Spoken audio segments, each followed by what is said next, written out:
right, shalom, shalom. Shalom. We are the Hebrew Israelites. We come at you back again with another lesson, man, Lord, with edifying in the spirit. But before we get into it, man, we're going to give infinite honors, face the east, give infinite honors, glory, and prayers to the Most High and His Son. Yahweh, Ba'Hashem, Yahweh Shai, Ba'Hashem, Rakakadash. Double honors to our apostles and elders of GMS who rule well, teach the truth 100% no cut. Double shalom and salutation to our and push this word across the four winds and true faith, sincerely giving all diligence, man. We back at you again, man. We got a special guest, man. The brother from Louisiana, Ruleth. You know, and hey, man, we just about to get straight into it, man. Prophesy some more downfall of this wicked ass kingdom. And hey, we just gonna go from there in the spirit, man. You got it, bro. Backing up what the elder brother said, hey, we're just prophesying the downfall of this current kingdom of the Edomites, as you know, as the so-called white people. Because as you can clearly see, we're at the end of this society. We're at the end of this society, this kingdom, this current age, this current world, whatever you want to call it. Esau, Edom are these so-called white people are through. They're failing on every front. They're failing economically, globally. They're failing between the relationships between the men and women. Their birth rates are declining, especially over here in the United States of America. These Edomites are so addicted to drugs, they're losing a hell of a lot of Edomites off of drug addiction alone. This man cannot come back. And it's not because they were once great and then they got lackadaisical and fell off. No, it's all through the will of Yahweh, Ba'Hashem, Yahweh Shai. Because every kingdom,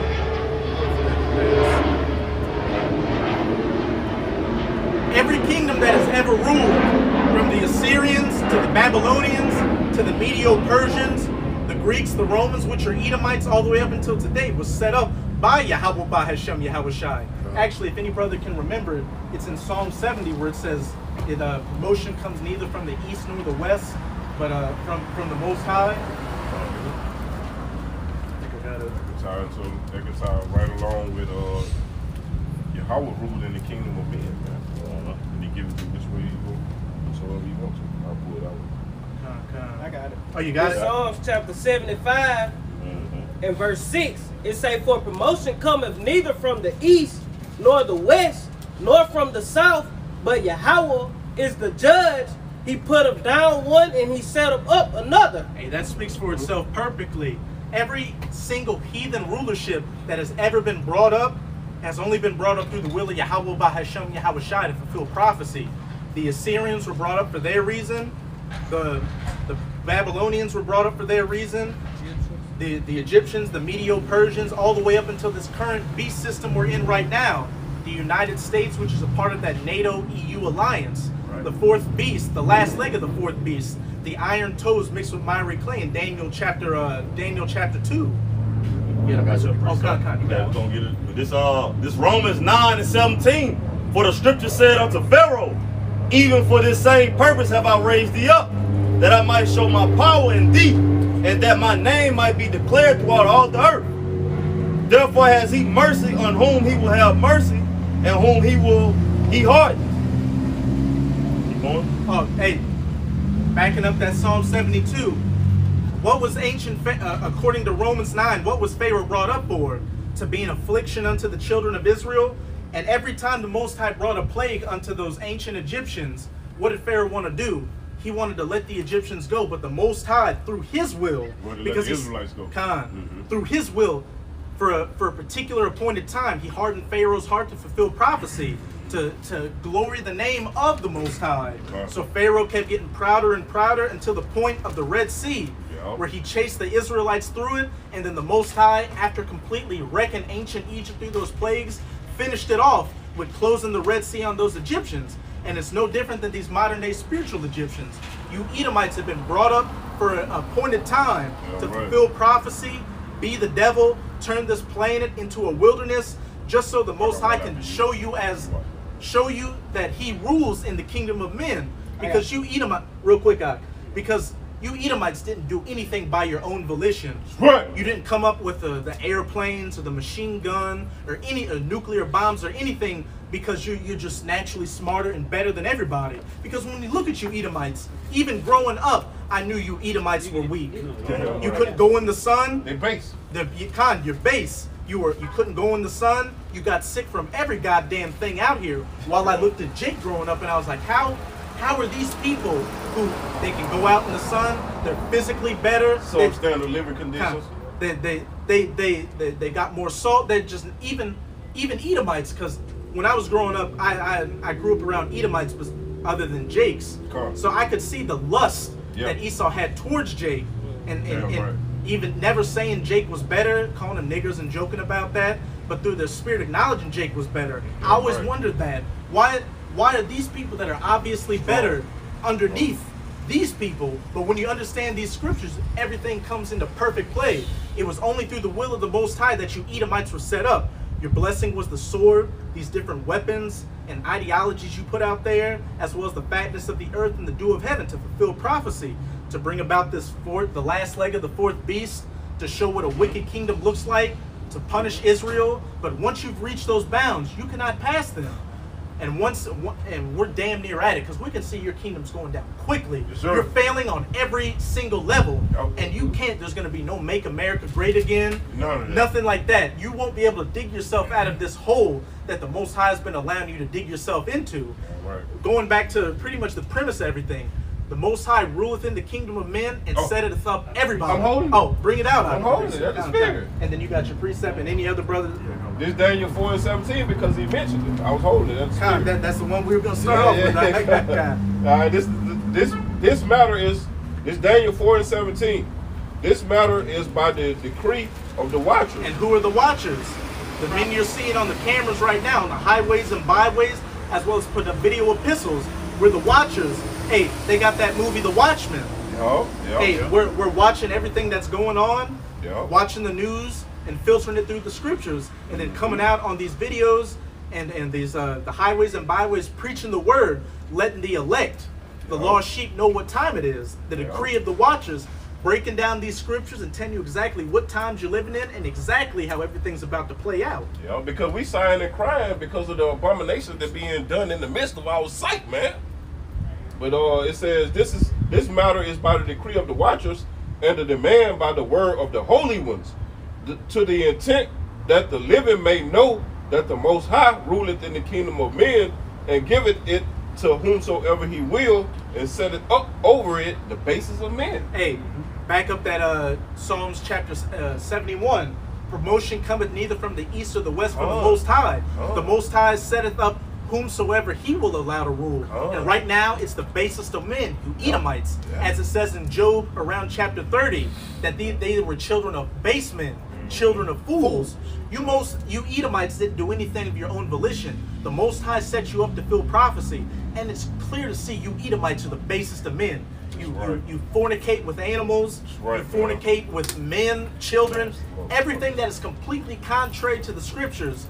You Edomites push out in 100% truth.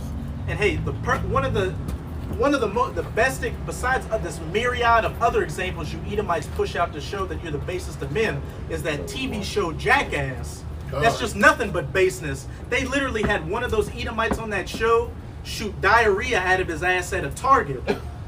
Like, say, I'm so accurate with shooting diarrhea out of my ass that I can make money off of. That's something a base animal would do. And in no other point in history can you imagine, because the heathens are beneath us. But even when you read about their kingdoms, you would have never read about them glorifying shooting diarrhea out of their ass. No. I got two. Go ahead. Yeah. Brothers that got precepts, just bring them out.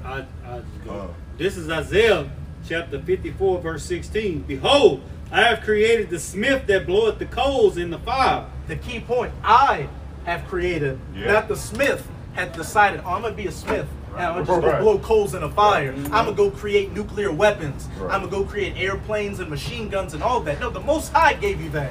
Yahushai, when he was Isaac, when he was giving out the blessings to Jacob and Esau, he gave you that blessing of the fatness of the earth and the dew of heaven and of that sword. And you're living up to it. And what's beautiful about that is not only did Yahushai give you that blessing when you were Isaac, but when he makes his second coming, he's taking it back. He's taking it back as Yahushai. Not meeting you as a man, as it says in Isaiah 47, but as that angelic force, really sonning you. Our son. Yeah. Hey, if I can make a quick point, that's like you give your child your child a toy or something, and they keep on, fucking with the toy until they tear it up and be like, give me this motherfucking toy. And if you can't share this motherfucker with your siblings, then I'm gonna take the motherfucker back, goddamn. Fuck it. So that's how Yahushua gonna do when he come back, man. He gonna take that damn blessing he gave to y'all, and he gonna take it away from y'all, man. Come. It says, let me start over. Isaiah 54:16. Behold, I have created the smith that bloweth the coals in the fire, and that bringeth forth an instrument for his work. And I have created the waster to destroy. Hey, the Most High, hey, if any brothers holding that Proverbs 16:4. I got you. Oh, you got it? Yeah. Oh, Come on closer. Hey, that backs up the precept the brother just brought out. Hey, the Most High has created the smith that blows the fire and that waster. And that's what we're about to get in that Proverbs 16. He has created the... Oh, you got it. Come. And this is the scripture backing it up. This is Proverbs chapter 16 and verse 4. And it says, the Lord Yahweh had made all things for himself. Yea, even the wicked for the day of evil. The Most High created all things for himself, even the wicked for the day of evil. The smith that blows the coal on the fire and the waster to destroy. As it says in Psalm 17 verse 13, the wicked who is my sword. You Edomites are nothing more than an instrument of the Most High to fulfill prophecy. He gave you all this knowledge to create these weapons and to create this bullshit ass society to destroy the earth just for a season, that little season. You as it says in Revelation 20, you were released for a little season to deceive the earth. And you've just about fulfilled those prophecies. We're waiting for the mandatory implementation of the MOTB, and like a wrestler hitting those rubber wires on the ring, you're gonna hit it and bounce back. You won't be able to get past it. Once you hit those bounds, you're gonna go back to where you were always meant to be, as the goddamn tail under the children of Israel. Don't get it twisted. As you call us niggers, spics, and tontos, you didn't come over to the so-called New World or the West Coast of Africa to enslave inferior peoples because they were so-called inferior. This was our punishment from the Most High for going off. You wouldn't have been able to do a goddamn thing unless the Most High allowed it. Because when you actually look into the history, Gad was whipping your ass, the Northern Kingdom in Central and South America was whipping your ass, and Jake on the West Coast of Africa was whipping your ass. But it wasn't prophecy for us to whip your ass and keep sovereign.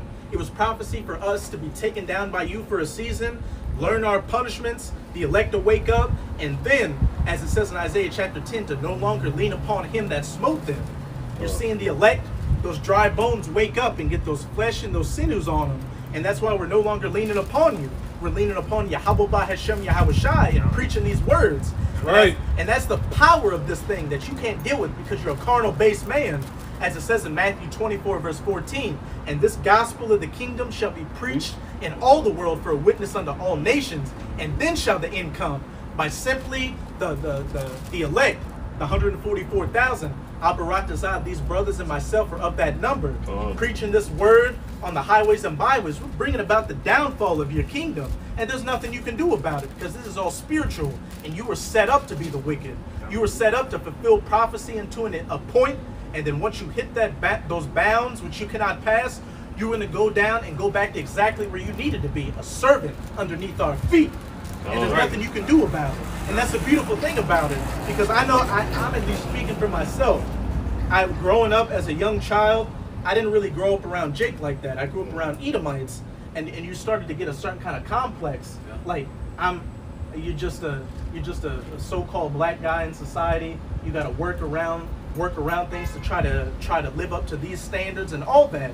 But once you come into this truth, you realize this man ain't shit. He's fucking worthless. And now it is how long, Yahweh? Because we can see, I look at these Edomites with disdain, with disgust, knowing you're underneath our feet. And it's just how long until you take these fucking dogs, out of that high place and put them in the doghouse. Put that leash on him with that short chain attached to the brown hand of an Israelite. And that's quickly what's coming. And it's beautiful. As Yahushua told his disciples in Luke chapter 10, many kings and prophets and great men have desired to see the days that ye see and have not seen them. Where we're at right now is what every man of the Lord has been diligently looking for. From Assyria all the way up until today. The downfall of our enemies, especially our chief enemies being you Edomites, and the ushering in of the kingdom of heaven. That 40 years of Solomon becoming an eternity under Yahushua. Any brothers hold any precepts? This is the book of Job, chapter 20 and 4. Knowest thou not this of old, since man was placed upon earth, that the triumphing of the wicked is short, and the joy of the hypocrite but for a moment? Hey, the triumphing of the wicked is short, and the enjoyment of the hypocrite is for a moment as well. When you think about it, I'm young. I'm 28. So for my short life in this reincarnation, 28 years of seeing these Edomites rule feels like a long time. 500 years to a human mind seems like a long time, but as it says, the days of eternity are like a drop in the ocean to a Most High. We've got eternity waiting for us. We're gonna live the full day, 1,000 years and then some for eternity. So what's 500 years to these measly, what's eternity to these measly 500 years that this dog has been living? Shit, man. When we're really in the kingdom, and Aparat Dazah, these brothers and myself are of that number, and we've got those glorious bodies of that elect number living for eternity, it's going to be like a bad, as I believe it says in that scripture, it's going to be like a bad dream. Like, it's Though his excellency mount up to the heavens, and his head reach unto the clouds, yet he shall perish forever like his own dung. They which have seen him shall say, where is he? He shall fly away as a dream. They that shall see him shall say, where is he? And as it says in Job 18 and Isaiah 14, the heathen nations are going to say, is this the man that turned the earth into a wilderness? And what's beautiful in Job 18, it says, before, when Esau was in his rulership, they would say, this is the man that was pretty much a terror unto everybody. But after his downfall, they're going to say, who this is? Yeah, this him? Exactly. Like, they won't even believe that Esau was in rulership and was such a terror unto the earth. That's how insignificant you were. And hey, even when you were underneath Israel's feet during the kingdom of David and Solomon, you were insignificant. Hey, the kings of Israel in the past used to make sport of taking Edom oaths. No, you got it. Oh, I believe it was, don't quote me on this, but I believe it may have been Amaziah, but they used to make sport of after they attacked you Edomites, they would take you to the side of a cliff and throw you off the side and watch your bodies burst onto the stones. That's how insignificant you Edomites have always been, were in the past, and will be when we're back in the rulership. If you were just a pastime to Israel throughout your existence, how much more when we're finally in our final rulership, our rulership where we will rule for eternity. Hey, we're going to be having a grand old time with you Edomites in the kingdom. As it says in Psalm, if a brother could get it, Psalms 137, started about verse 7. I got you a quick precept just to back you real quick out. This 2 Chronicles 25 and 12, and other 10,000s left alive did the children of Judah carry away captive, and brought them unto the top of the rock, and cast them down from the top of the rock, and they all were broken in pieces. Hey, and a visualization of that is in that movie 300. And we know that the Spartans were the Lacedaemonians, or Israelites. And King Leonidas, his name is Leonidas, the lion. And what did they show? Those Persians, they got them to the cliffs of the rock and pushed them off. And their bodies were hitting the stones at the bottom and dying. That's what Jake, and that scene was inspired by the scriptures. That's what Jake was doing to you Edomites as a pastime in the past. And also King David and Joab set garrisons all throughout Israel. And it got so bad for you Edomites in the past that King David and his men damn near extincted you Edomites, to the point to where that one king survived and went to Egypt and was able to bring back that lineage. That's how close we got you to the end. But hey, once the house of David, once we're in the kingdom of heaven, after that 1,000 years, we're going to finish that job, as it says in Obadiah. You Edomites, you have no power of your own. You had this little season to show you're commando, you're the Terminator, you're Dirty Harry, you're all this bullshit. And that's exactly what it is. Hollywood, a fantasy, a movie. And a lot of them actors are Jakes anyway. That's why you were able to have that salt in those movies. But when you see the average everyday Edomite in everyday life, he's fucking weak and feeble. Tripping over his own feet. Con. Can't even walk right, man. Look at Sleepy Joe. He can't even walk up on Air Force One without tripping and falling over. Can't even walk up damn stairs, man.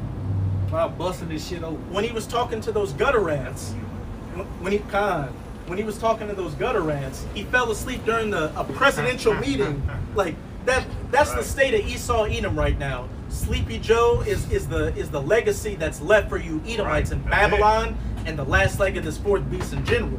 I got a quick precept dealing with when you spoke about America coming back, make America great again. And just to back what the brother was saying, if Saul had did what the Lord commanded him by way of his prophet Samuel, you Edomites would have been done away with. So that's just proof that you're going right back to that state. But as far as making America great again, this is Jeremiah chapter 51 and verse 7, and it reads, starting at verse 7. It says, Babylon had been a golden cup in the Lord's hands that made all the earth drunken. The nations have drunken of her wine. Therefore, the nations are mad. If I can say real quick, it says Babylon has been a golden cup in the hand of the Most High. And back in the early days, what was America known as? The city, the country with the streets paved with gold. That melting pot. The American dream, where everybody could come and make it, and that's what's got these nations drunk off of that wine. Hey, it started with so-called capitalism. What's it gone on to now? Feminism spread to these different nations. The alphabet agenda beginning with LG. Any other wicked philosophy you Edomites have pushed onto the rest of this world, and the nations have become drunk or spiritually bad off of it. And that's why these nations are starting to go back to their old ways, dropping the US dollar and building up their military arsenals, the weak saying they're strong, as it says in Joel chapter 3, to eventually shoot those 200 million nuclear missiles onto your ass. And it's not just going to be these heathen nations, but other Edomite nations as well. The other parts of this beast and those 10 horns, the EU and NATO. Everybody is about to light that fire under your ass, and you ain't got enough water to put it out. I must get this. It's Jeremiah 50 and 23. It say, how was the hammer of the whole earth cut asunder and broken? How has Babylon become a desolation among the nations? And you know what's beautiful about that precept, considering America or Babylon as a hammer? I've always heard people talk about the U.S. military as a hammer. They say, hey, if you're a hammer, every problem's got to look like a nail. And that's how the U.S. military gets down. They're the hammer of the earth, and every problem looks like a nail. They go to these different countries, completely wreck shit on them, set up shop, and turn it into a little Babylon, a little wickedness. And there was a book written by a man who was considered an economic hitman. It was called Confessions of an Economic Hitman, which I recommend you Aki read out there, where he said, my job was to go to third world countries that were rich in natural resources and try to do business with them to try to get America to fuck them over. First, we would send in the economic hitmen, which would go to like a leader of a third world country and say, look, we know your country's got oil, lithium, rare earth minerals, or whatever. How about this? Not for the rest of your country, but for you. We will set up your family for life. You'll be able to get the most beautiful women you want, American military backing you up, money, US dollars, you name it, if you just play ball with us. Just destroy the heart. And if they said no, then they would send in the jackals, which were CIA hitmen. They would send in the black ops, like Call of Duty and all that, those missions you play, that they'd send in the black ops to go and try to assassinate the man. And we saw that with Nicolas Maduro. They sent in those drones to try to kill him. And if the assassinations didn't work, then they would send in, and was it saying Isaiah? They refer to the king of Babylon as Leviathan. They would send in the Leviathan force, and this is what they called it, which was the U.S. military. That was the code name for it. They would send in the Leviathan force, like Iraq, Afghanistan, whatever, to just pave over whoever was ruling at the time, to set up a puppet government, to steal those resources and just spread that wicked wine or that philosophy to make these nations mad onto that country. I'm gonna finish it up. Like, but we being the men of the Lord, man, Lord willing, we those men, we the ones eating up Leviathan, man. About goddamn what? Tearing down those strongholds, man, revealing his lies, his secrets, man, his treachery, man. I got a quick pre. Oh, Go ahead. Kind of real quick. This back. This Revelation 17 and 16 from earlier. And the 10 horns which thou sawest upon the beast, these shall hate the whore, and shall make her desolate and naked, and shall eat her flesh and burn her with fire. And those 10 horns, of course, are speaking of the European Union, beginning with the European Economic Community, which it was known as, which were the 10 founding nations before it became known as the EU, and the beast is NATO. And we especially saw it during Donald Trump's presidency, how he was making those 10 horns really hate the whore, because he was saying, oh, to these European nations, you got to start pulling your own weight in NATO and taking a certain amount of money out of your GDP to hold it up. And a lot of nations were pissed off about that. And even before then, with the Syrian civil war, the Libyan war, you name it, all these European nations that ever go to bat for you Edomites in America always feel the blowback. You had the Syrian civil war and the Libyan civil war, and all those refugees that really should have came to America, because we were the ones that wrecked those countries. They went straight into Europe, and now they're living in Europe. Those Ishmaelites and those Hamites are pushing Islam on those people, handling their women, doing all that. And that's all because, and that's another reason why the 10 horns upon the beast are hating this country, because every time America does something, it's these European nations that feel the blowback. And just recently, you had the whore of the mother, the UK, Great Britain, getting onto America due to the Afghanistan pullout. They're saying, look, we spent all this time doing all this just for you to pull out. And guess who's going to get the majority of those, this is how those Great Britain Edomites are thinking, who's going to get the majority of those refugees? We are, while you're just going to go back and sit on your fat ass like nothing happened. Everything you Edomites have been doing in America is the whore has further been making these 10 horns upon the beast hate you. And what it's going to culminate in is them allying themselves with your chief enemy, those Russian Edomites, the North Country in Jeremiah 50 verse 9, and Gog in Ezekiel chapter 38. Those nations gathered unto the North Country to altogether shoot those 200 million nuclear missiles onto you, turn you into the biblical lake of fire from sea to shining sea, and then that desolate, uninhabitable wasteland afterwards. Yeah. Oh. Oh, you finished. Oh, you I were had one quick to back him up. Go ahead. Go ahead. This just going back to what he was just saying about Britain. It say your mother shall be sore confounded. Salaki, I ain't even quote it. This Jeremiah 50 and 12. It say your mother shall be sore confounded. She that bare you shall be ashamed. Behold, the hindermost of the nations shall be a wilderness and a dry land and a desert. Real quick, hey, read the next two. That's verse 12. That's verse 12. Read verse 13 and 14, and then jump up to verse 9. Just to get it all, but read the 13 and 14, but just to back up what the brother was reading, Jeremiah 50 verse 12, it says your mother shall be sore confounded of you. And as it says in Revelation 17, the eighth cometh of the seventh. And that's talking about Great Britain. And that's talking about Great Britain. And the eighth that cometh of the seventh, that was and is not, but is again, is talking about America. The modern day spiritual Rome. And it says her mother shall be sore confounded of her. Hey, like I just said, with this whole Afghanistan evacuation, thing, these British former prime ministers and former military people, and some people still in the government have been talking shit about America, saying you completely botched this up, and we're more than likely going to feel the blowback of it. And what it's going to culminate in is the hindermost of the nations becoming a wilderness. Those nations, America's enemies, as long as her allies, shooting those 200 million nuclear missiles onto her. And you know that's talking about America, because when you think of the hindermost of the nations, you think of the ends of the earth. And what was the New World considered? The New World, the other side of the earth, etc., etc. Talking about this landmass we're in right now. You can keep going out, Baba Bishop. They say, verse 13, because of the wrath of the Lord, it shall be inhabited. It shall not be inhabited, but it shall be wholly desolate.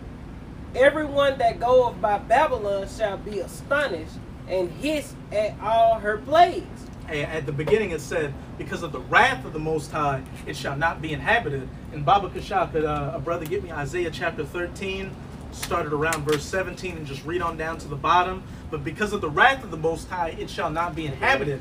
but be a desolate wilderness. The wrath of the Most High being judging you Edomites. Hey, globally it's coming, but first and foremost it's coming to Babylon the Great, because you're the chief nation that has afflicted the apple of his eye. The so-called Negroes, Latinos, and Native Americans, who are the true children of Israel. This was the hub of the transatlantic slave trade. This was the hub of slavery, colonization, the Reconstruction era, all the way up until today. The majority of Israelites have suffered majorly in Babylon the Great, and they still suffer until this very day. The young brother on the other side, Karataza, when we were driving to camp today, we were watching a video where this, you know that term Karen, Edomite bitch, bugging out. She went up to a Eve, a so-called black woman, at a Victoria's Secret and started hitting on her. She started hitting on her, and then when Eve started calling the cops or security on her, she started crying, saying, "I got mental issues. It's not my fault. Everything, whoop-de-whoop-de-woo." That's all you Edomites have been doing. You've been attacking the so-called Negroes, Latinos, and Native Americans, and then when the authorities show up, so to speak, oh, they busted first. Yeah. They the victim. They say you wanted Isaiah 13 and 17. After the brother gets these precepts.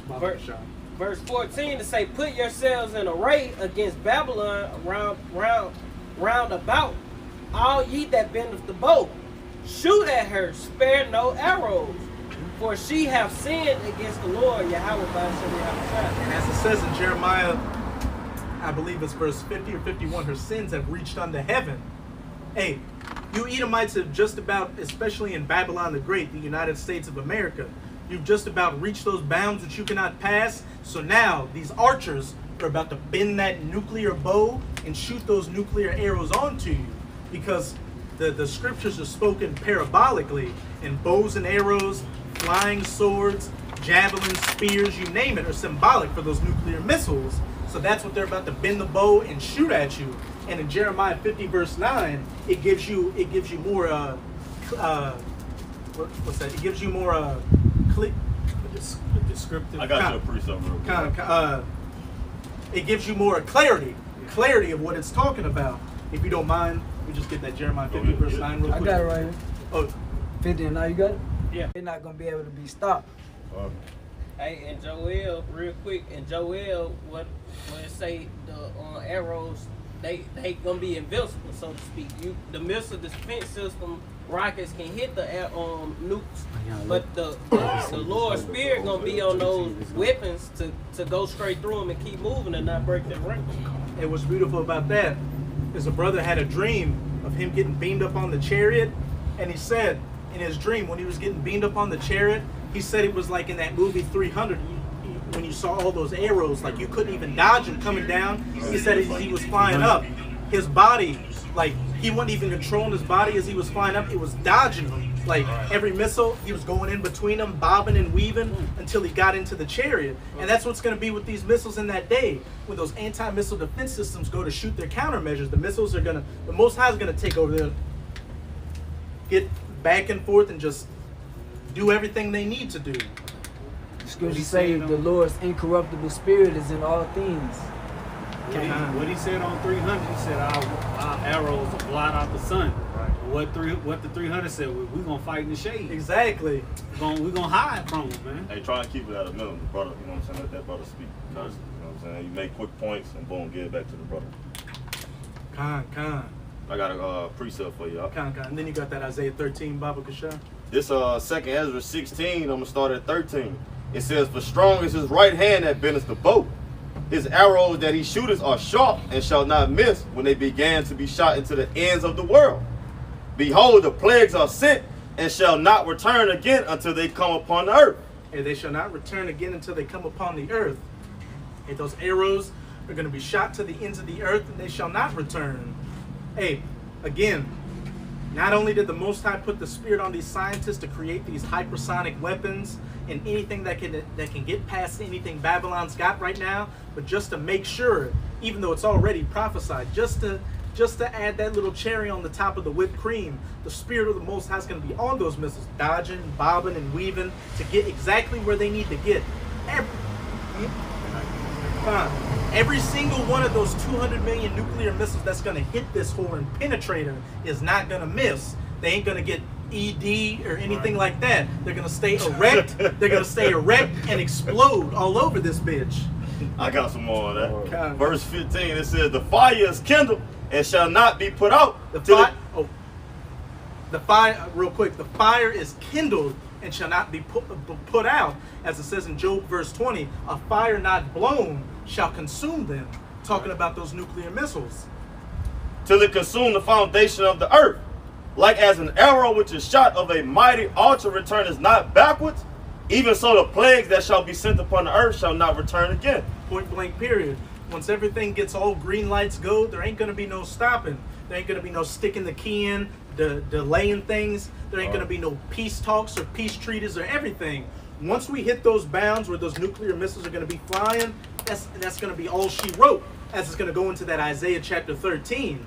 Nothing is going to stop this train from going forward once they start putting the coal in there and blowing the whistle. You got that Isaiah 13 on? Verse 17? Verse 17 on, Con. It's Isaiah 13 and 17. Behold, I will stir up the Medes against them, which shall not regard silver. And as for gold, they shall not delight in it. And those Medes are those spiritual Medes. They're talking about the Russians, the Gog in Ezekiel chapter 38, and the North Country in Jeremiah 50 verse 9. And what is one of the symbols for the Russians? The bear. And what was one of the symbols for the Medo-Persian Empire? The bear with the 3 ribs in his mouth. That's talking about those spiritual Medes, those spiritual Persians, talking about that North Country Russia. And it said they shall not regard gold or they shall not regard silver. They shall not accept silver. And as for gold, they shall not regard it. Once all green lights are go and the Most High puts the Spirit on them to shoot those missiles, no peace treaties, peace talks, FRNs, or anything is going to stop them from doing exactly what the Most High put the Spirit on them to do. Keep going on. I got a precept back to the brothers. Verse 18, their bows also shall dash the young men to pieces, and they shall have no pity on the fruit of the womb. Their eyes shall not spare children. Hey, the bow shall dash the young men to pieces and shall not spare children.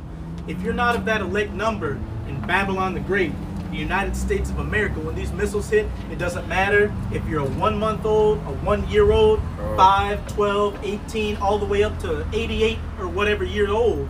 Hey, if you're not of that elect number, that bow is not going to spare you. You're going to get that Sarah Connor treatment and get burned up slowly and painfully by one of these 200 million nuclear missiles from sea to shining sea. There will be no mercy except for the elect. And that's the spirit, that's the power we're dealing with. As it says in Exodus chapter 15, the Most High is a man of war. Yahweh is his name. Our power is a man of war. This type of stuff that takes place, that's what really energizes him.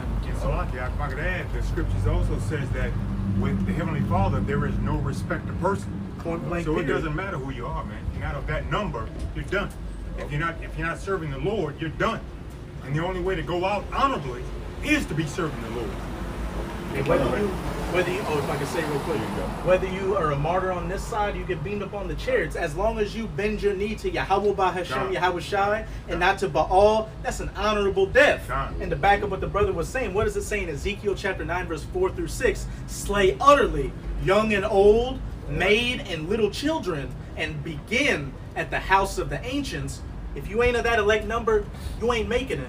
And the death, if you don't get killed by one of these other calamities of Jacob's trouble, if you survive all that, the only thing you get to look forward to is that cherry on top, those nuclear tipped ICBMs.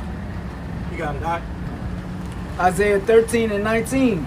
And Babylon, the glory of kingdoms. The golden city, the golden cup, the American dream, the place whose streets are paved of gold. This is where you come to make your dreams come true, as Alicia Keys said. It says, the beauty of the Chaldees' excellency shall be as when the Most High overthrew Sodom and Gomorrah. And how did the Most High overthrow ancient Sodom and Gomorrah? With fire and brimstone from the sky. Hey, he did such a work in Sodom and Gomorrah that you can go to that old site and find little balls of pure sulfur that you just need to light it a little bit with a lighter, and takes up in fire. And that was thousands of years ago, and that is still around. And besides being known as Babylon the Great, what is America also known as pursuant to Revelation 11, verse 8? 11. Spiritual Sodom. Spiritual Sodom in Egypt. So the spiritual Sodom, the spiritual modern Sodom and Gomorrah is going to be destroyed with modern fire and brimstone. Those 200 million nuclear-tipped ICBMs. You got to keep going on. You'll just go down to the bottom. Verse 21. It shall never be inhabited, neither shall it be dwelt in from generation to generation. And is that talking about ancient Babylon, which is in current day Iraq? You just had the Iraq War back in 2003 to 2009. And if you go on your phone right now to Google Images and put in tourists in Iraq or anything, you'll see a Ishmaelite cooking some lamb on a spigot somewhere, looking at a little boy or something. So that's clearly not talking about ancient Babylon. This is talking about this modern day whore, this 2021 whore, the daughter of Babylon, United States of America, and it's saying it shall never be inhabited. Keep going on. Come on.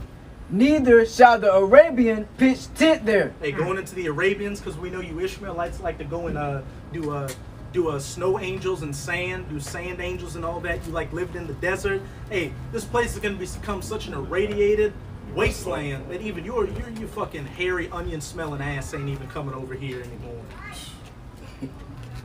Neither shall the shepherds make their fold there. Keep going on. Verse 21. But wild beasts of the desert shall lie there, and their houses shall be full of doleful creatures, and owls shall dwell there, and satyrs shall dance there. Verse 22. And the wild beasts of the islands shall cry in their desolate houses, and dragons in their pleasant palaces. And her time is near to come, and her days shall not be prolonged. Her days shall not be prolonged. And once you Edomites reach those bounds which you cannot pass, that's it.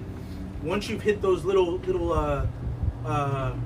plot points you're supposed to hit, hey, that's when those nuclear missiles are going to fire over here and hit this place and turn it into the biblical lake of fire from sea to shining sea, and then that desolate, uninhabitable wasteland afterwards, which after a time only desert creatures will dwell here. Right. And it's going to stand as an eternal memorial as to what a wicked kingdom looked like, how not to govern the earth, and what the judgment and punishment is for afflicting the apple of the Most High's eye, the true children of Israel, who are you so-called Negroes, Latinos, and Native Americans. You know, the brother Kadar had a precept. Yeah, just bagging up. Just bagging up. Just feeling this gonna fall right into play here. This is Jeremiah chapter 51. And I'm gonna read verse 11 first, and then I'm gonna jump back up and do. You can break it down too if you want to. This is Jeremiah chapter 51 and verse 11. It says, "Make bright the arrows, gather the shields. The Lord Yahweh had raised up the spirit of the kings of the Medes," like the brother going into the spiritual Mede, where the people who are inhabiting that land now are the so-called Russians. You understand? For his device is against Babylon to destroy it, because it is the vengeance of the Lord Yahweh, the vengeance of his temple. And that's going into listen. This man was just raised up for a little season to fulfill prophecy, but now it's at his wit's end. And he made a comment earlier about America being great. And we're gonna go into that with these last two verses in Jeremiah. Jeremiah 51, same chapter, verse 8, and it says, "Babylon is fallen. Babylon is suddenly fallen and is destroyed. Howl for her. Take blame for her pain. If so, she may be healed." But now we know that's not going to be the case. You know, this place is going to be utterly destroyed. And they got this little saying, like to say, and it was a big thing during Donald Trump's campaign. You know, make America great again. You know, each president has a little slogan they like to say. You know, Barack Obama was hope or something. Hope or change. We can change. Trump, yes, we can. Yes, we can. Yeah, yes, we can. Trump was make America great again. And Biden was build back better. Build back better. But just to back you up, what is it saying? Malachi chapter 1. They shall build, but I will throw down. First and foremost, that's talking about the... You ain't gonna have it like that. Just covering the camera. Too much heat for the camera, right? Put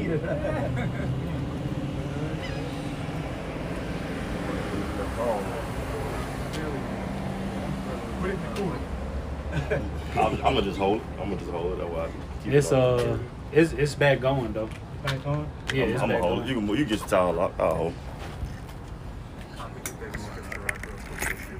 it. Flip it around. This is Obadiah, Oh yeah. verse 7. How you do that? All the men Saying of that about just confederacy have brought thee even to the border. And hey, we're seeing, if I can say, now you can we're see. seeing the beginning stages of that right now. A couple of years ago, you had Saudi Arabia, which the whole petrodollar deal was predicated upon doing business with Saudi Arabia, because back in the 70s and in the decades following, Saudi Arabia was like the main progenitor of oil to the world. And the only way you could do business with Saudi Arabia was to do business through the petrodollar. But just a couple of years ago, you had Saudi Arabia allow Russia, that North country, to join OPEC. And now they're getting really buddy-buddy. It's called OPEC +1. And then you've got a bunch of these other different nations starting to turn against America and go back to their own currency. I was watching a video last night saying that around 30% of central banks are beginning to drop their assets in the US dollar and put more assets into the yuan, as well as the euro and these other currencies. And ultimately, what they want to get their money, what they want to get their interest into, is a central bank digital currency. And a digital currency, we know what the next step of that is. Marcus, the MOTB. So hey, the Most High is foreclosing on this musty bitch America. There ain't no making America great again. The US dollar is going to collapse. The US military is a joke, and it's all going to culminate in those 200 million nuclear missiles hitting this place and turning it into the biggest bonfire and sacrificial altar the world has ever seen. Right. You got that? Okay, let me finish this. The men that were at peace with thee have deceived thee and prevailed against thee. They that eat thy bread have laid a wound unto thee. There is none understanding in him. They that eat thy bread, and bread is something you sustain yourself with. And especially these European countries, they receive a bunch of money from America to build up NATO and their economies. That's one of the main reasons Trump was really going against the EU, is because they didn't want to fill up their aspect of the GDP building up NATO. But these nations will still get money from America. Like I was saying earlier, you've got these Moabites, Elamites, and Ammonites coming to America and eating the bread of U.S. college education just to go back to their own countries and lay that wound under them. And it's going to be no different with these other European nations. As the brother brought out in Revelation 17, verse 16, the 10 horns which thou sawest upon the beast, these shall hate the whore and eat her flesh and burn her with fire. That nuclear fire of those 200 million nuclear missiles. So they're, again, though, as it says in Malachi chapter 1, though they will build, I will throw down. There is going to be no make America great again, no make Germany great again, no make Russia great again. All you European Edomite, American Edomite, Oceanic Edomite countries in general, you're going down. And what you're living in right now is the tail ass end of your rulership. And the only people that got next is the children of Israel, so-called Negroes, Latinos, and Native Americans, who you've spent the last couple of 100 years looking down upon, calling them spics, niggers, tontos, lazy, thugs, bums, Engines, tontos, any negative thing under the sun.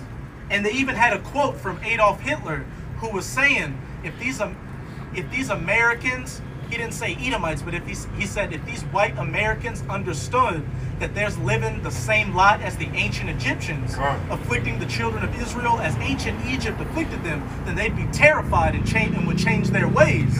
But that's not the case. That's not a part of prophecy. Just like the Most High hardened ancient Pharaoh's heart to afflict the children of Israel, he's doing the same thing to you Edomites, just so your downfall can be that much greater. Just like everybody now remembers the Exodus story, they remember the 10 plagues, they remember the Red Sea getting split, the children of Israel and Moses. I got a precept to call real quick. Get Jeremiah 23 and what it is. You'll get it out. You know what it is that. You got it. Finish it out. As it says in Jeremiah, they shall no longer say the children of Israel that came out of Egypt, but the children of Israel that came out of the North country, North America, when the Most High takes down Babylon the Great, the United States of America, that's going to be the new Egypt in the kingdom of heaven. The Passover is going to be this. These were the men, the women, and the children that came out of America. And hey, this is me speaking as a man. When they write the new scriptures, which they're writing right now, they're going to say America. They're going to say Russia. They're going to say Europe. They're going to say all this. This was the elect, the 144,000 and the rest of the righteous 1/3 that came out of the United States of America after it was hit by nuclear missiles and stands as a desolate wasteland, an eternal memorial to wickedness and what the judgment for wickedness is. I got the precept, brother Carl. Oh, Start at 7, go to 8. You got it. Jeremiah 23, verse 7. Therefore, behold, the days come, saith the Lord, that they shall no more say, the Lord liveth, which brought up the children of Israel out of the land of Egypt. Verse 8. But the Lord liveth, which brought up and which led the seed of the house of Israel out of the north country and from all countries whither I have driven them. That's how cold-blooded the Most High is, because what's this known as? North America. The United States of America is known as North America, as well as all the other countries they were scattered to, as it further goes into in Isaiah chapter 11, from the coast of the sea and from Cush, all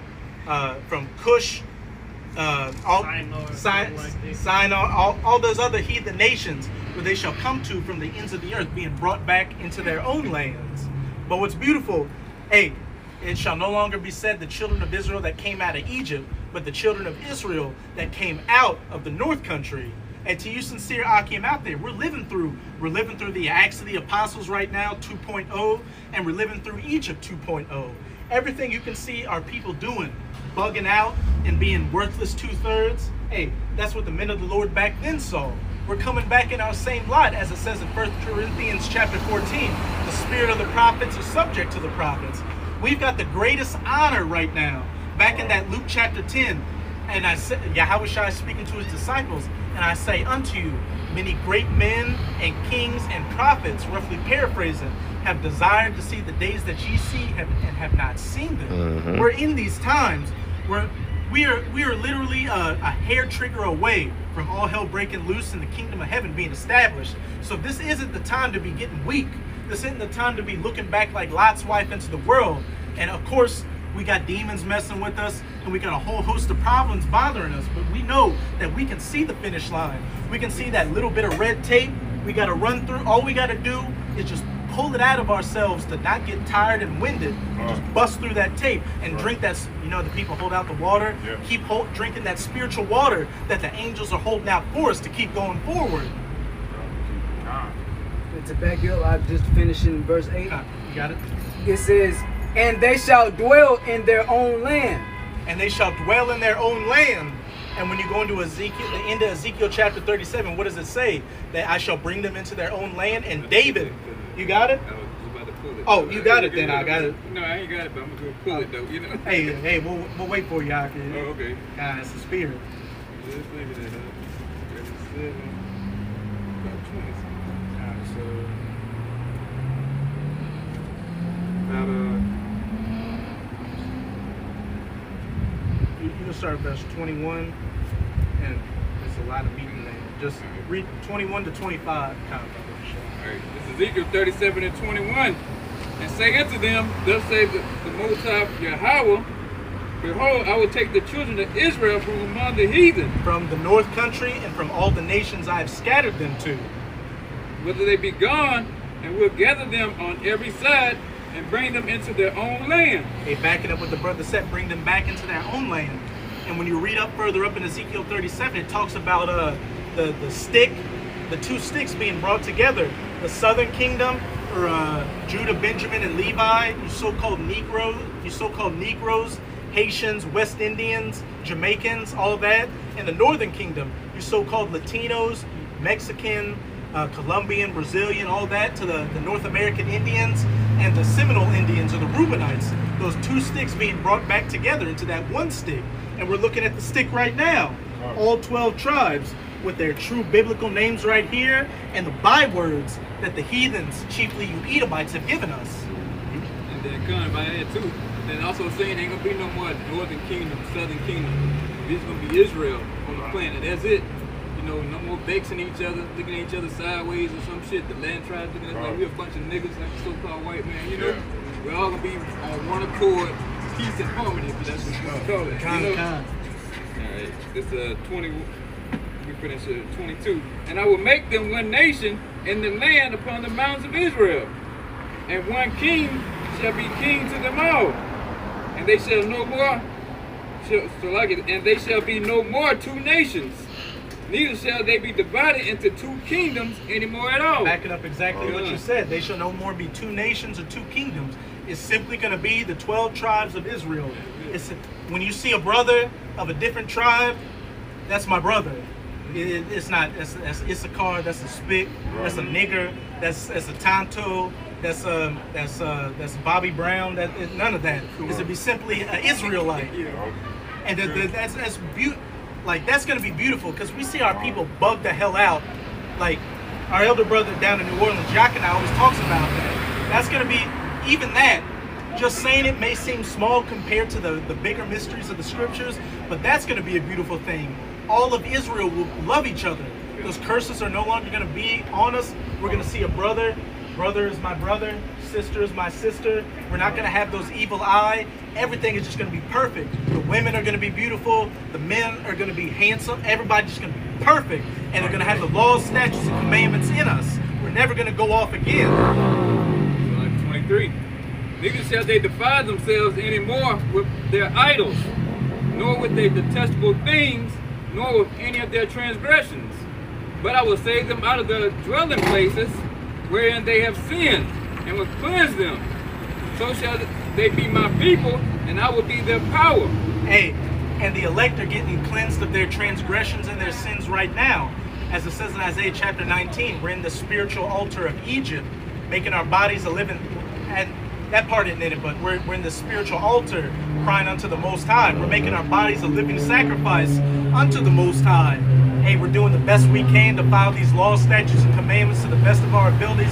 The elect are really trying to change their lives here, which you can see is a testament to these brothers on this camera. And just to see brothers that may not be on the cameras right now, they're walking their daily life, not eating pork, not committing adultery, keeping a beard on their face, not lining up, not being a nigger or a spick or a tonto, calling themselves American, Islam, or Kemet, or any of that bullshit.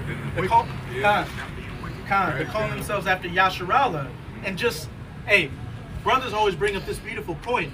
Ever since our apostle elders came onto YouTube back in 2007, just look at the vibration it's put on this earth.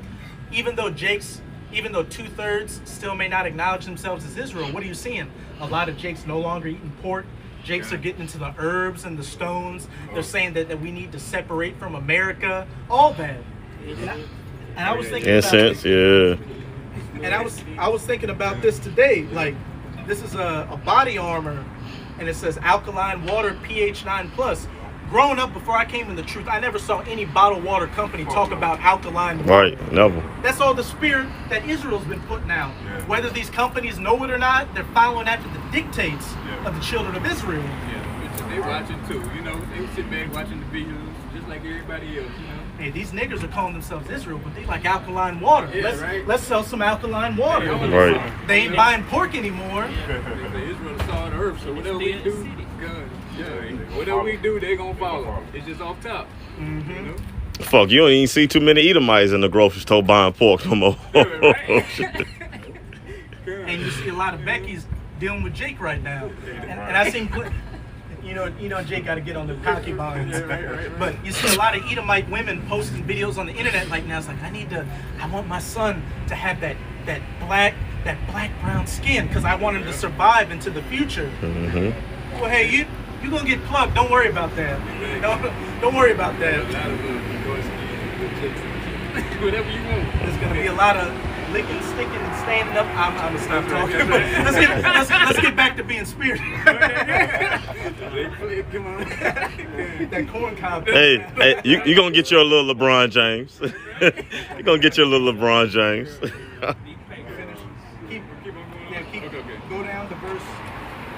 Go down to verse 26, and then you got it. And then whatever precepts other brothers got, you got it. And David, my servant, shall be king over them, and they shall all have one shepherd. They shall also walk in my judgments and observe my statutes and do them. As it said in verse 24, David shall be king over them. Hey, what, Salakia, real quick, what's that big controversy that them the guerrilla Hebrew Sakar and them got? Yeah. The scripture just said, look, that David, and we know above David is who? Yahweh Shah, of course, and Yahweh, but man, that kills everything that they were talking about, like Elder Yahshua was putting out, man. I shall give, upon Peter shall I build the rock of my church, Exactly. and give him the keys. And then in Revelation, it says the keys of David. And if Peter was built to be the rock of the church, and it's saying David shall rule over them, that's that's showing that David and Peter are synonymous, and that David is Peter in the reincarnation. And not only in that Ezekiel 37, but also in Hosea. Also in Hosea as well, it says that King David shall be established again as our king over us. Second Samuel. Matter of fact, let me get it real quick, Baba Kushab. This let me see. Is a second. Let me see. All right, bam. This is right here. This let me make sure. It's a lot. You keep talking, it's a lot. Oh, hey. Hit it. Yeah, this it. This 2 Samuel 2 and 4. I'm gonna start at 47, go to 51. It says, "The Lord liveth, and blessed be my rock, and exalted be the Most High of the rock of my salvation. It is the Most High that avenges me." And we know who talking right here. This is David. And David was Peter, and what Peter means, rock. And it says, verse 48, it says, "It is the power that avenges me, and that bringeth down the people under me, and that brings me forth from my enemies. Thou also hast lifted me up on high above them that rose up against me. Thou hast delivered me from the violent man. Therefore will I give thanks unto thee, O Lord, Yahweh Shem Yahushua, among the heathen, and I will sing praise unto thy name. He is the tower of salvation for his king, and shows mercy to his anointed, unto David, and to his seed forevermore." And what's it saying? Psalms, it's in the 60 chapters. It says, "Hey, Moab is my washpot. Over Edom will I cast my sandal. Over a Philistine," talking about the Hamites, they're all going to be under us. Hey, when King David's rulership was up, as well as King Solomon, these heathen nations were under us. So how much more with the house of David? It's going to be no different. We're joint heirs with Yahushua. And so these heathen nations are going to be under us. And, shit, I lost my train of thought. Yeah, pretty much, hey, the heathens are going to be under us in the kingdom of heaven. That's a cut.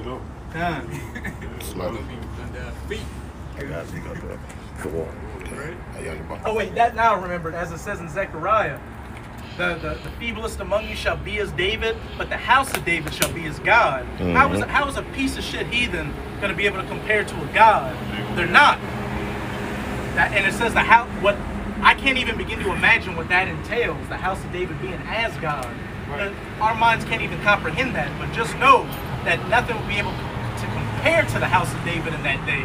There's going to be no rebellions coming out of the Caucasus Mountains, having a renaissance, any of that. That's all going to be null and void once the MOTB is mandatorily implemented and those nuclear missiles fly. That's going to be the end of this age of the rulership of the heathen nations, and then it's going to be an eternity of slavery.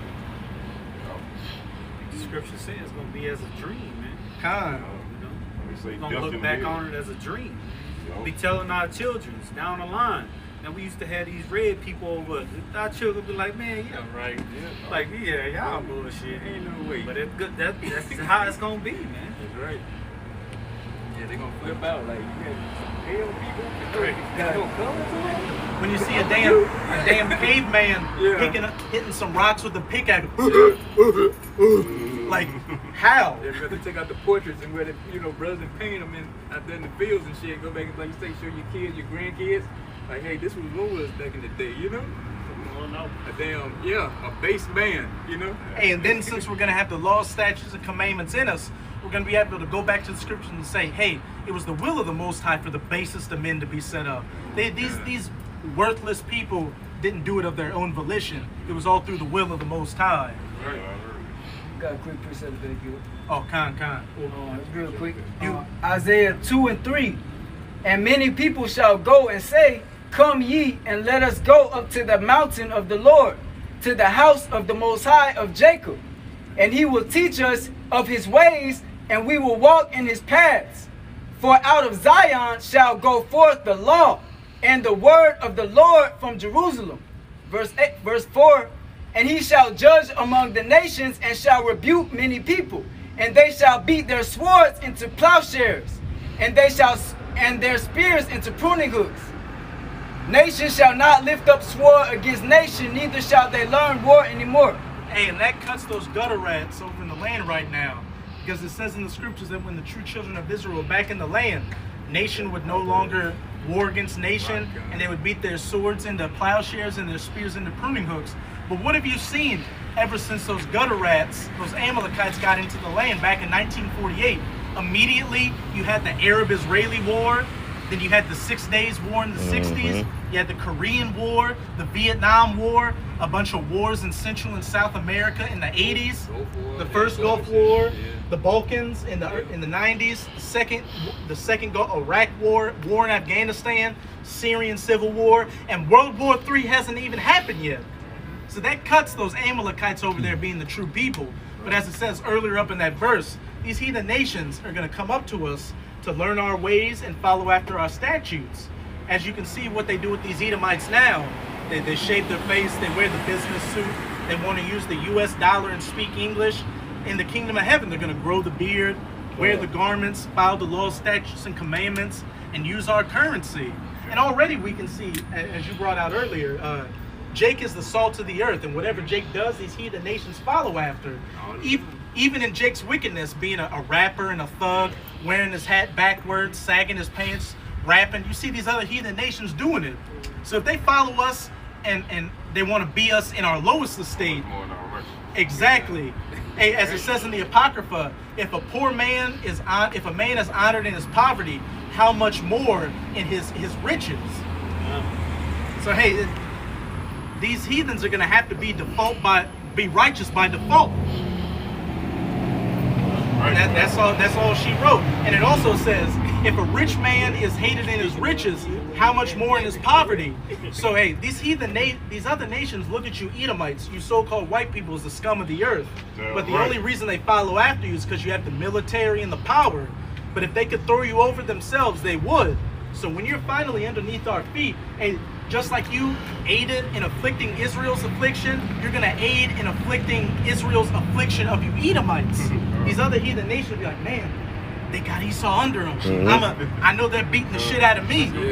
They're beating the shit out of me, but I see this Edomite over here eating some grass or playing hacky sack or something. I'm going to go and... Coon for Israel. Cooning for Jake. Yeah. Good. All right, go to 25. Right, this is Ezekiel 37 and 25. And they shall dwell in the land that I had given unto Jacob my servant, wherein your fathers have dwelt. And they shall dwell therein, even they and their children and their children's children forever. And my servant David shall be their prince forever. It mentions David 2 times in the same chapter. So clearly David is going to be our king. This is going to be the order. Yahweh, Yahushai, David/Peter, the rest of the 12, the rest of the 144, the 1/3, and then the 2/3 afterwards. As it says in Corinthians, everything in its order. Everything's going to be in its perfect order in that day, and there's going to be no misconceptions on wherever who stands. And that's the main thing. That's the main problem about this wicked, weak, pathetic piece of shit society. America tries to push equality and that everybody's equal, but we can clearly see that everybody isn't equal. Some people are better at football than others. Right. Some people are smarter in mathematics and science than others. Niggers are looked at as the bottom of society, while a Moabite can come here and get a job and send his children to college and all that. There's clearly no equality here. It's all bullshit. This society is built on bullshit and lies. And that's one of the main things I'm looking forward to in the kingdom. No more lies. Nothing but truth and honesty. Righteousness. No gray area. No more gray area. Exactly. No bullshit. Loopholes and shit, you know? You doing it or you ain't. The only loophole in the kingdom is when Jake loopholes a noose to hang you Edomites from a tree in the kingdom. That's right.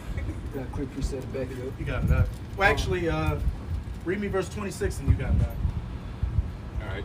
Moreover, I will make a covenant of peace with them. It shall be an everlasting covenant with them. and I will place them and multiply them, and will set my sanctuary in the midst of them forevermore. I will set my sanctuary in the midst of them forevermore. And it said, moreover, I will make a covenant of peace with them. It shall be an everlasting covenant. You go to Hebrews chapter 8, that new covenant, us replacing those stony hearts with those fleshly hearts, us having the laws, statutes, and commandments in us to where we will never go off again. And that's always been the problem with Israel. When we broke the commandments, death came with it.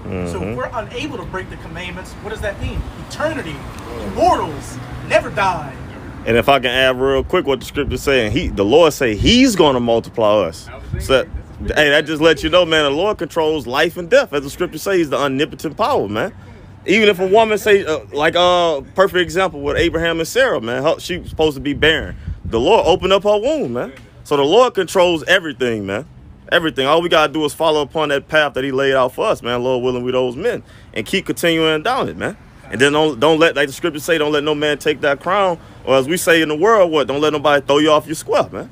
You know, off your path, basically. You got it. You got a correct design. And you can break it down, too. This Nahum chapter 3, verse 1. Woe to the bloody city. It is all full of lies and robbery. The prey departeth not. And that bloody city, just reading verse 2. The noise of the whip and the noise of the rattling of the wheels and the prancing horses and of the jumping chariots, talking about Esau, Edom, the wicked, the so-called white man, as it says in Malachi 1 and 4. Because this city is full of blood and lies. In Genesis 27 and 40, when Isaac blessed Esau with the sword and the fatness of the earth, Esau rules over the fatness of the earth with the sword, but he not just going around killing everybody. He doing it by deceit, which is why he called it devil. And that's why he doing it with lies, you know? Come on, that's all.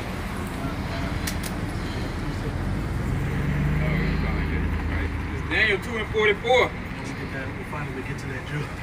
And in the days of these kings shall the power of heaven set up a kingdom which shall never be destroyed, and the kingdom shall not be left to other people, but it shall break in pieces and consume all these kingdoms, and it shall stand forever.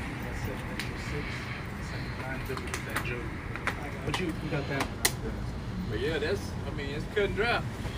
You know, when Yahushua come back, it's going to be law and order after that, and forevermore. And the men, hopefully, like I said, we all those men, 144,000, hey, we're going to be those warriors, them soldiers going out and carrying out them missions that Yahushua sent out to David to give down to the men, Lord, beneath him, you know? His battle axe and his sharp threshing instrument. We're going to consume all these heathens. You know, everybody outside of Israel. You know, we're going to consume you. It's going to be you fucking, it's going to be, what they call it? Like an overkill or some shit when we come against y'all. No contest. Yeah, it's gonna be unstoppable. Y'all gonna get fucking steamrolled, you know? Ain't a damn thing you can do about it either. You know, you don't give a shit. What I say, what we say, is what Yahweh Yahushua got to say, you know? And we with it. You know, be real steppers in that day. That's right. Oh shit. With it 144% until the bitter end. Reread that, and then you got that second after 6. So like if I can make a quick point. To back the brother up, you know, the scriptures say all the hands of the wicked shall come upon the heathen, which is the elites of all the nations gonna uncover and the lies of the so-called elites. And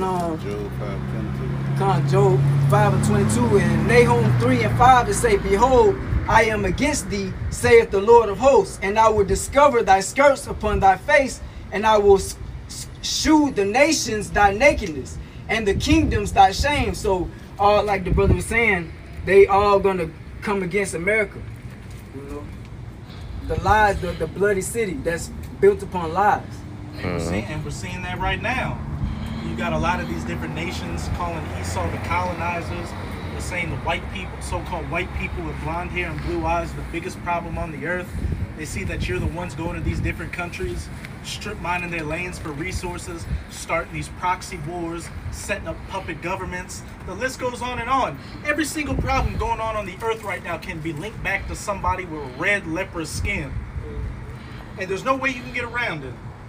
Even Edomites want to blame it on the so-called 1948ers. But those 1948ers are Edomites as well. The Amalekites, they're the top tribe of the Edomites, just as Judah is the top tribe of Israel.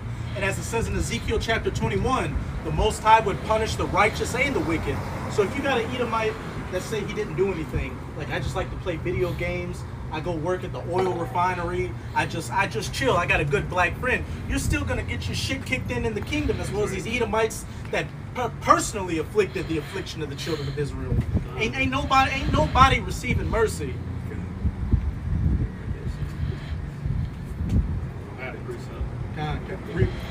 You got the second entrance?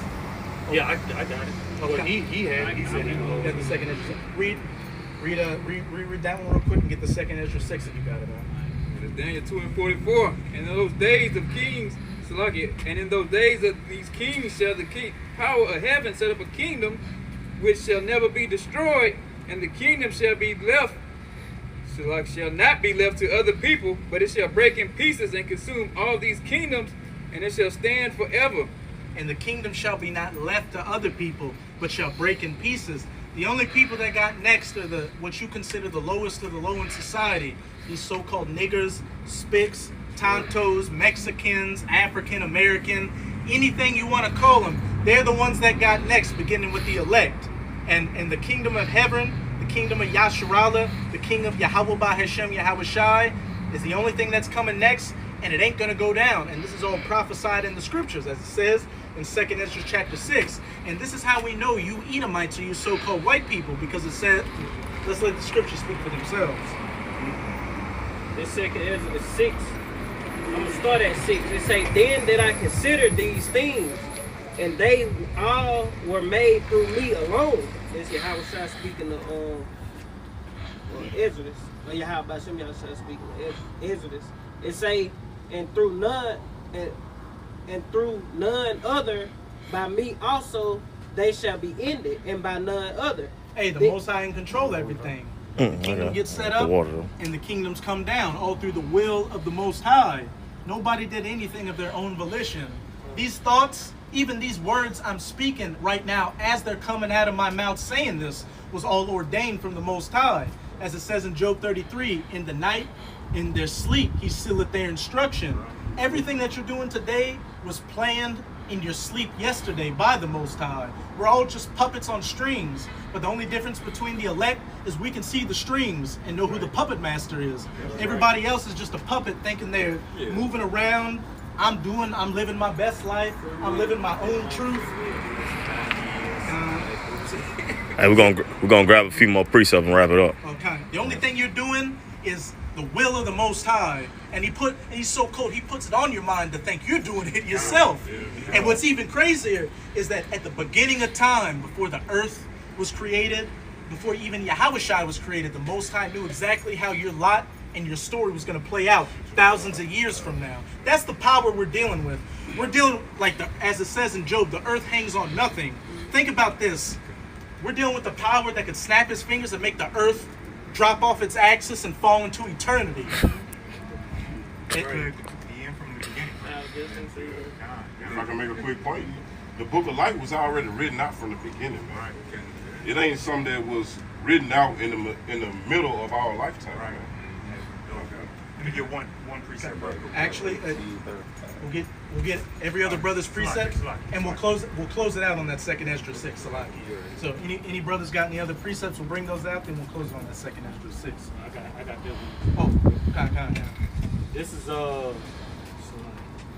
is Psalms chapter 139, start at verse 10. It says, let burning coals fall upon them.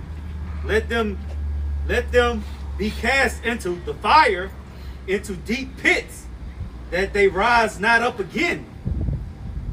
Verse 11, let not an evil speaker be established in the earth. Evil shall hunt the violent man to overthrow him. Verse 12. And you reap what you sow. I know that the Lord Yahweh will maintain the cause of the afflicted and the right of the poor.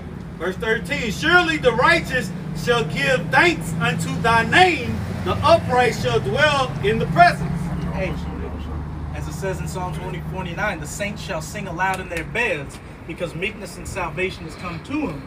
And the elect getting set up and ruling over you heathens with that double-edged sword and binding their kings and their nobles with fetters of iron. But as it says in the beginning, the fire and the coals are going to get them. That's going to begin with those nuclear missiles being shot to the ends of the earth, hitting the third part of the earth, the third part of the trees, the third part of the waters, the third part of men, talking about the sons of the wicked. Because while Babylon the Great is going to be the only place that's going to be destroyed, every other place you Edomites dwell, from Europe to Australia, you name it, is going to get hit with a nuke. And then that 1,000 years of playtime begins, where we're going to have our way with you. And then that ultimate coal and fire to burn up the wicked man is going to be that Basra bonfire in Obadiah chapter 18. Right after that 1,000 years, we're going to gather up every single Edomite man, woman, and child and coal you from this planet permanently with fire. And that's going to be all she wrote for the nation of Edom. Leprosy is no so-called white or red skin is no longer going to be a thing on the face of the earth, and everybody's going to go back to that dark brown to light brown to high yellow hue. That's what he said. He's old. Like, look, hey, look at that. We had some old Edomite Mississippi pimp, some old Mississippi simp on a bike saying "fuck you" when we were talking about the scriptures. But hey, he was old, so he lived during the days when they were lynching Jacob. But look at it now. In Mississippi, you got so-called black men plugging Edomite women with 3 feet of corn, and you got so-called black men on his own street corners in his neighborhoods telling him he's a piece of shit, worthless devil, and he's going into slavery. There's nothing you can do about it. There's not a goddamn thing you can do about it. That's right. And I laugh seeing you Edomites go down. And I grew up around Edomites and know the pride of you Edomites. So I know what makes you emotional, makes you hurt, and everything that I know that makes you hurt and emotional is going on. So every day I wake up with a smile, knowing you Edomites are suffering, and you know in the back of your mind, even though you're prideful and think you're gonna go back in the deepest dark recesses of the back of your mind, you know you ain't coming back.